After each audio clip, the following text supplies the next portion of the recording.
Hinahanap ko yung isang inahin ko na manok.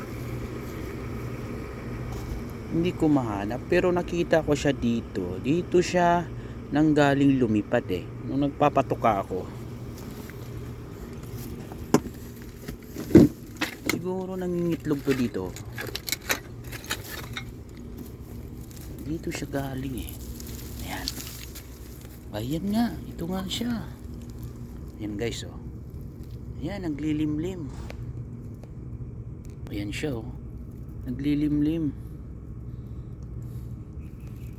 Dito pala siya nangingitlog.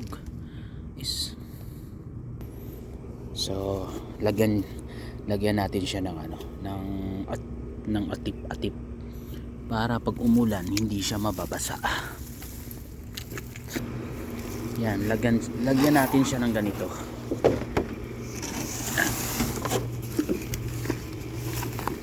Baka mabasa yung itlog, hindi mapipisa. Kaya pala hinahanap ko itong inahin na ito. Sa tuwing nagpapatuka ako, wala siya. Tapos dito siya nanggaling lumipad. Dito pala siya naglilimlim. So yan, nilagyan natin ng bubong para umulan man hindi siya mababasa.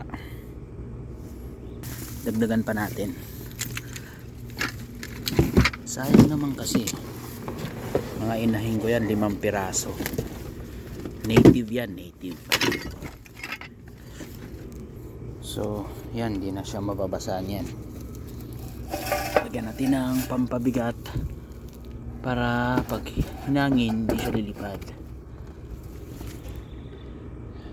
Nakakatakot lang sa manok na ito.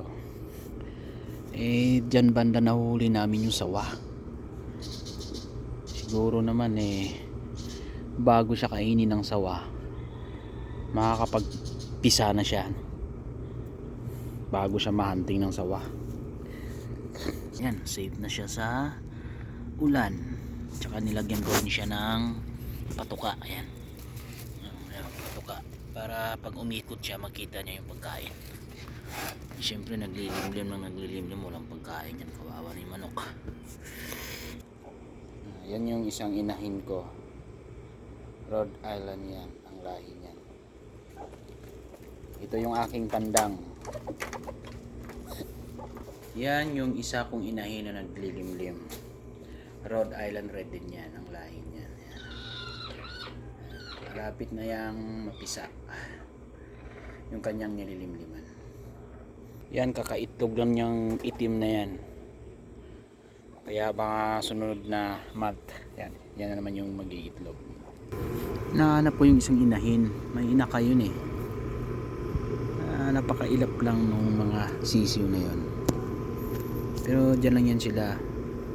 Lagi pa ikot-ikot.